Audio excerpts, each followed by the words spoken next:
Heto na, dito yun nagsimula. Sa Diyos na naging tao, niluwal at naging bata. Dinala ng babae na walang pagkakasala, kaya pati ang anghel ay napahel sa dalaga. Dumating na nga ang araw, siya ay pinanganak.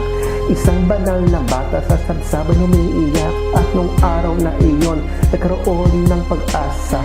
Ang mundong ito punong-puno ng pagkasala. Bago ang takdang araw, siya ay nagsimala. Lahat ay napahanga pati di makapaniwala. Maraming namangha at merong nainis, lalo na yung demonyong kanyang pinaalis. At siya'y tinraidor, hinulit sinaktan, hinatulan ng kamatayan sa hindi niya kasalanan. Pinako siya sa krus, buhay yung sinakripisyo, dugo na inialay sa kaligtasan ng bawat tao.